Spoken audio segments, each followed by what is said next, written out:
So excited to welcome you to the second annual ACC Summit here in SLC. It's the place to be for our first full day of programming, and it's going to be amazing. Now, I'm proud to welcome ACC Action Board Member Todd Myers to the stage to tell you about his book, Time to Think Small: How Nimble Environmental Technologies Can Solve the planet's biggest problems, and introduce our opening panel. Please help me welcome to the stage Todd Myers.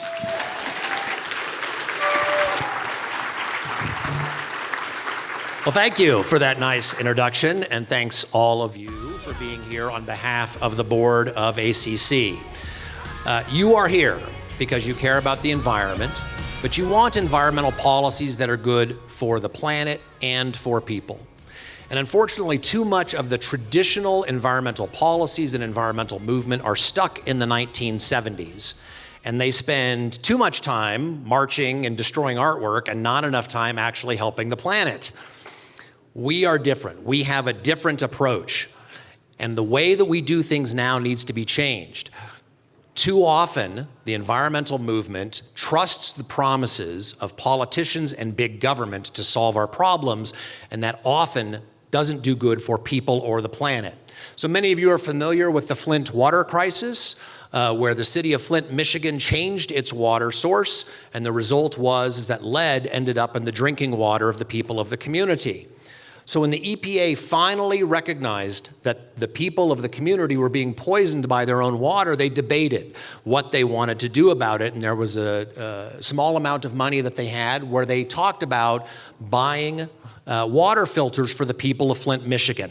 But they realized that if they did that for Flint, they would have to do it for other communities. And ultimately, they decided not to because, in the words of one EPA email, "I'm not sure that Flint is the kind of community we want to go out on a limb for." That's the government. That's the false promises, and that's the results of what can happen. And too often when the political decisions about environmental policy favor feeling good over doing good. And it sort of reminds me, I was in Vegas, and there was kind of a scruffy-looking guy who came up to me and said, "Excuse me, I haven't eaten today. Do you have any money so that I can buy some food?" And I said, "If I give you money, how do I know that you're not just going to gamble it?" And he says, "Oh, well, I've got gambling money." That's the same way we make environmental policy. And after working in environmental policy for more than 25 years, I note that politicians primarily do the things that are fun and feel good rather than innovate to help the planet. And innovation is where we are going to make a difference, and that's what all of us are about. We create rather than destroy, and rather than marching, we actually do things that help the planet. And the beauty is that there are people all over the world who are using innovation to solve the most difficult environmental problems we face. So after watching an episode of Breaking Bad where they tracked a guy with a tracker, a group called Paso Pacifico that works to protect endangered sea turtles in Central America created a fake turtle egg that they could put in turtle egg clutches so that when the poacher grabbed it, they could track them and dismantle poaching networks.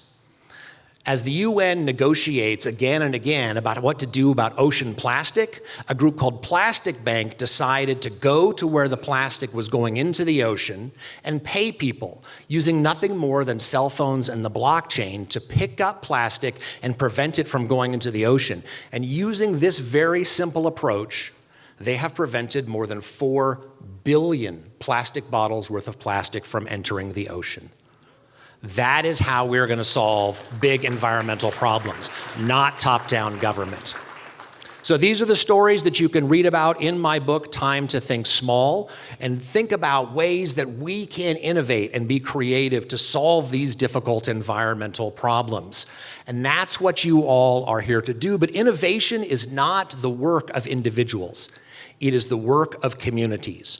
All of you will talk, you will discuss, you will support each other and come up with the next great environmental breakthroughs. So Stanford professor Fred Turner once said that ideas don't live so much in the mind of individuals as are created through community interactions. And that's why I'm so excited to see so many of you here, because you are that community who is going to make that happen.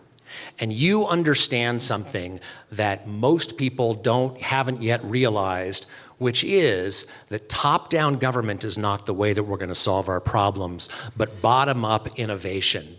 And that small ideas grow thanks to the use of new technologies. So thank you so much for everyone, again, for being here from the board of ACC. Thank you for helping bring environmentalism out of the 1970s and into the 21st century. And if you're interested in the stories of my book, you can buy it on Amazon. Thank you so much. Have a great conference.